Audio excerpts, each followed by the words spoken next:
सबसे पहले आसान सॉल्यूशन चैनल को सब्सक्राइब करना है और इस बेल आइकन पर हमारे लेटेस्ट सॉल्यूशन सबसे पहले देखने के लिए क्लिक करना है। दोस्तों, लास्ट वीडियो में हमने वेरिएबल की डेफिनेशन लिखना सीखा था और उसका एक एट्रीब्यूट टाइप मैंने आपको बताया था।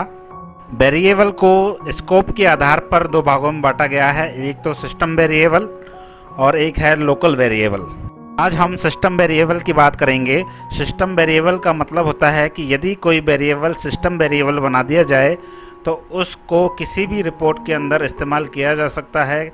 कोई भी कोडिंग की आपकी फ़ाइल है, उस कोडिंग की फ़ाइल के अंदर आप उस वेरिएबल को यूज कर सकते हैं। दोबारा से उस वेरिएबल को बनाने की कोई आवश्यकता नहीं है और जो भी लेटेस्ट वैल्यू उस वेरिएबल की होगी वो आपको उस रिपोर्ट के अंदर मिल जाएगी। वेरिएबल को आज हम प्रैक्टिकली करके देखेंगे, समझेंगे क्या है सिस्टम वेरिएबल। तो वेरिएबल की डेफिनेशन लिखने के बाद आपको लिखना होता है सिस्टम, फिर उसके बाद वेरिएबल। इतना लिखने के बाद जो भी आपने वेरिएबल बनाया है, हमने यहाँ VARNAME नाम से एक वेरिएबल बनाया है। इस वेरिएबल की वैल्यू आपको असाइन करनी होती है, कुछ भी एक वैल्यू आपको डालनी होती है। तो मैंने यहाँ एक नंबर टाइप का वेरिएबल बनाया है और मैं इसकी वैल्यू यहाँ डाल रहा हूँ 100। हम इस सिस्टम वेरिएबल को अलग अलग रिपोर्ट के साथ यूज करना देखेंगे कि क्या ये सभी रिपोर्टों के ऊपर काम में आ रहा है या फिर एक ही रिपोर्ट के अंदर इसका स्कोप है। तो इसके लिए मैं एक रिपोर्ट बना लेता हूँ जल्दी से और उसको एक मेन्यू के साथ अटैच कर देता हूँ। तो मेरे पास कोड कॉपी किया हुआ है, मैं इसको पेस्ट कर देता हूँ। तो मैंने यहाँ एक गेटवे ऑफ टेली के अंदर एक मेन्यू बनाई। यहाँ मैं लिख देता हूँ सिस्टम वेरिएबल 1 और इसका नाम मैंने दे दिया, रिपोर्ट का नाम सिस्टम वेरिएबल। सिस्टम वेरिएबल नाम की रिपोर्ट मैंने यहाँ डिक्लेयर करी। इसके अंदर एक फॉर्म बनाया सिस्टम वेरिएबल के नाम से, पार्ट भी बनाया वेरिएबल के नाम से और लाइन भी मैंने सिस्टम वेरिएबल के नाम से बना ली है। अब इसमें मैंने एक फील्ड बना दिया है DSPNO और उस DSPNO फील्ड की हम डेफिनेशन लिखेंगे। लिखने के लिए मैं लगाता हूँ ब्रैकेट और ब्रैकेट के अंदर लिखता हूँ फील्ड DSPNO और इस ब्रैकेट को बंद कर दूंगा। उसके बाद मैं यहाँ लिखूंगा यूज़ और यहाँ लिखूंगा number field. Number field tally में बनी हुई ऑलरेडी एक फील्ड है जो नंबर्स को डिस्प्ले कर देती है, इतना स्पेस प्रोवाइड कराती है कि नंबर आराम से डिस्प्ले हो जाएं। और मुझे भी यहाँ जो वेरिएबल है वो नंबर टाइप का वेरिएबल है, इसलिए नंबर मुझे डिस्प्ले करना है, इसलिए मैंने यहाँ लिखा यूज़ नंबर फील्ड। अब इस नंबर फील्ड के अंदर हमारे पास जो ये वेरिएबल है इसकी वैल्यू को हम दिखा देते हैं। तो वेरिएबल की वैल्यू दिखाने के लिए हम यहाँ सबसे पहले लिखेंगे सेट एज, जो हम लिखते हैं, और सेट एज लिखने के बाद वेरिएबल की वैल्यू हम दिखाने के लिए लिखते हैं डबल हैश और डबल हैश के बाद वेरिएबल का नाम। तो वेरिएबल का नाम है हमारा VARNAME हम यहाँ लिखेंगे। उसके बाद इसको सेव कर देंगे। सेव करने के बाद हम टैली के अंदर इसको लोड करेंगे। तो पाथ हम कॉपी कर देते हैं और कॉपी करने के बाद हमारी टैली के अंदर आएंगे।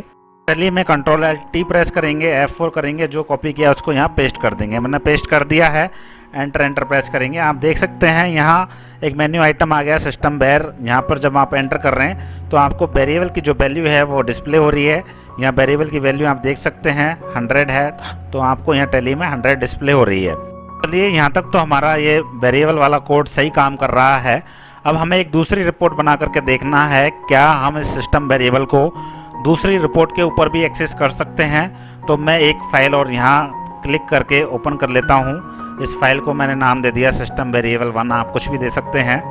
और एक रिपोर्ट का कोड मैं यहाँ पेस्ट कर देता हूँ, मेरे पास कॉपी किया हुआ है। इस रिपोर्ट को मैंने नाम दे दिया सिस्टम वेरिएबल 1 और मेन्यू आइटम मैंने रख दिया सिस्टम वेरिएबल 2। ठीक है, यहाँ मैं 2 कर देता हूँ जिससे आपको कन्फ्यूजन ना हो, सिस्टम वेरिएबल 2। तो इस रिपोर्ट के अंदर हमने सिस्टम वेरिएबल 1 के नाम से एक फॉर्म डिक्लेयर किया। यहाँ भी आप 2 कर सकते हैं, यहाँ कोई भी नाम आप लिखे कोई फ़र्क नहीं पड़ता, लेकिन टैली में वो फॉर्म ऑलरेडी डिक्लेयर नहीं होना चाहिए। तो मैंने यहाँ सिस्टम वेरिएबल 1 लिखा, इसके अंदर एक पार्ट बनाया वो भी सिस्टम वेरिएबल 1 और उस पार्ट के अंदर लाइन और एक फील्ड बनाई। इस फील्ड को मैंने नाम दिया VARSNO। फील्ड की डेफिनेशन लिख देते हैं। तो मैं यहाँ लगाऊंगा ब्रैकेट, ब्रैकेट के बाद फील्ड के बाद लिखूंगा VARSNO और ब्रैकेट बंद। अब मैं वापस से यहाँ लिख देता हूँ यूज़ नंबर फील्ड। उसके बाद हम वापस से वही लिख देते हैं सेट एज $$ और हमारे वेरिएबल का नाम था VARNAME। इसको मैं कॉपी कर लेता हूँ और यहाँ इस फाइल में आकर के इसको मैं पेस्ट कर देता हूँ। तो सेम कोड मैंने यहाँ लिख दिया है, लेकिन ये फाइल अलग है, रिपोर्ट का नाम भी अलग है। अब हमें ये चेक करना है कि जो वेरिएबल हमने इस वाली फाइल के अंदर बनाया वो क्या इस फाइल के ऊपर भी इस रिपोर्ट के अंदर काम करेगा। तो इसको मैं सेव कर देता हूँ। सेव करने के बाद मैं टैली के अंदर इसको लोड कर देता हूँ। यहाँ कॉपी पाथ टू क्लिपबोर्ड, फिर यहाँ टैली के अंदर आएंगे, Ctrl+Alt, यहाँ F4 प्रेस करेंगे और यहाँ पाथ कॉपी कर देंगे, एंटर प्रेस करेंगे। तो अब हमारे पास सिस्टम वेरिएबल 1 और सिस्टम वेरिएबल 2 के नाम से दो मेन्यू दिख रही है। सिस्टम वेरिएबल 1 के ऊपर हम जब क्लिक करते हैं तो हमें वेरिएबल की वैल्यू डिस्प्ले होती है, क्योंकि हमने सिस्टम वेरिएबल 1 के अंदर सिस्टम वेरिएबल डिक्लेयर किया है। अब लेकिन जब हम सिस्टम वेरिएबल 2 नाम की मेन्यू पर एंटर करेंगे तो क्या हमें वेरिएबल वैल्यू शो होगी? जी बिल्कुल होगी, क्योंकि हमने एक सिस्टम वेरिएबल बनाया। तो सिस्टम वेरिएबल कहता है कि वो किसी भी रिपोर्ट के अंदर डिस्प्ले होगा अगर आपने उसे सिस्टम वेरिएबल डिक्लेयर कर दिया है। तो आई होप आपको सिस्टम वेरिएबल की डेफिनेशन समझ में आ गई होगी, सिस्टम वेरिएबल भी बनाना आ गया होगा। चलिए अब देखते हैं कि हम सिस्टम वेरिएबल की वैल्यू को एक रिपोर्ट के थ्रू चेंज कर देते हैं तो क्या दूसरी रिपोर्ट पर भी वो चेंज किया हुआ रिजल्ट मिलेगा या पुराना वाला रिजल्ट मिलेगा। तो मैंने आपको बताया कि लेटेस्ट वैल्यू आपको मिलेगी सभी रिपोर्टों के ऊपर। तो एक बार इसको प्रैक्टिकली हम करके देख लेते हैं। तो हम ये जो बाद में हमने बनाया फाइल, इसके अंदर एक कोड लिख देते हैं। फील्ड के अंदर हम लिखेंगे मॉडिफाइज लिखने के बाद हमारा जो वेरिएबल का नाम है वो लिखेंगे हम VARNAME। मतलब अब हम इस रिपोर्ट के अंदर इस फील्ड के ऊपर इस वैल्यू को चेंज कर पाएंगे, जो वेरिएबल की वैल्यू है उसको चेंज कर पाएंगे और फिर इसका रिजल्ट दोनों रिपोर्टों के ऊपर देखेंगे। तो अभी मैं इसको सेव कर देता हूँ Ctrl+S से और एक बार रिफ्रेश TDL कर देता हूँ। उसके बाद अब हम आते हैं, अभी हमारी वैल्यू है 100, तो ये दोनों रिपोर्टों पे ऊपर 100 शो हो रही है। अब लेकिन मैंने जो सिस्टम वेरिएबल 2 वाली फाइल थी उसके अंदर कोड लिखा कि वो चेंज भी कर सकती है इस वैल्यू को। तो मैंने यहाँ एंटर करके इसकी वैल्यू लिख दी 101, एंटर प्रेस किया, एक्सेप्ट कर दिया। तो अब इस सिस्टम वेरिएबल के अंदर 100 शो होगा या 101 शो होगा। तो सिस्टम वेरिएबल कहता है यदि इसकी वैल्यू एक बार चेंज कर दी जाए तो लेटेस्ट वैल्यू ही डिस्प्ले होगी। तो मैं एंटर करूँगा तो अब आपको 101 डिस्प्ले हो रहा है। तो आप समझ गए होंगे सिस्टम वेरिएबल पूरे सिस्टम के अंदर जितनी भी फाइल्स है सबके ऊपर वो अप्लाई होगा। सिस्टम से मतलब मेरा टैली को लेकर के है, ना कि पूरा कंप्यूटर। यहाँ मैं टैली सॉफ्टवेयर की बात कर रहा हूँ। तो टैली सॉफ्टवेयर के अंदर अगर कोई सिस्टम वेरिएबल आपने डिक्लेयर कर दिया तो पूरी रिपोर्ट्स, जितने भी रिपोर्ट्स हैं टैली के अंदर, उन सब के अंदर उसकी वैल्यू लेटेस्ट वैल्यू ही सेट रहेगी। तो चलिए अब बात करते हैं असाइनमेंट की। तो असाइनमेंट ये है कि जो ये रिपोर्ट आप देख रहे हैं इसके अंदर एक वेरिएबल मैंने वेर नेम नाम से बनाया। इसको मैंने नंबर डिक्लेयर किया। अब आपको डिक्लेयर करना है स्ट्रिंग, ठीक है।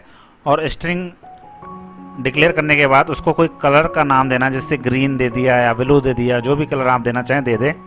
उसके बाद मैं यहाँ चाहता हूँ कि जो आपने डिक्लेयर किया उसी हिसाब से जो इस फील्ड का वो कलर चेंज हो जाए। तो इसके लिए आप यहाँ लिखेंगे कलर, और कलर के बाद जो आपका वेरिएबल है उस वेरिएबल की वैल्यू को आप यहाँ सेट कर देंगे। तो जो यहाँ अगर आप ग्रीन लिखते हो तो यहाँ ऑटोमेटिक ग्रीन आ जाएगा लिखा हुआ, और जिससे आपकी ये जो फील्ड है इसका कलर भी ग्रीन हो जाएगा। तो ये आपको काम करना है, पहला काम। फिर इसको दूसरी रिपोर्ट के साथ भी चेक करना है सेम करके। फिर तीसरा काम आपको करना है, जो आपने लिखा उसको मॉडिफाई करना है इस रिपोर्ट से, और मॉडिफाई करने के बाद भी आपको रिजल्ट चेक करने हैं। तो ये कोड आपको लिख करके मुझे मेल करना है।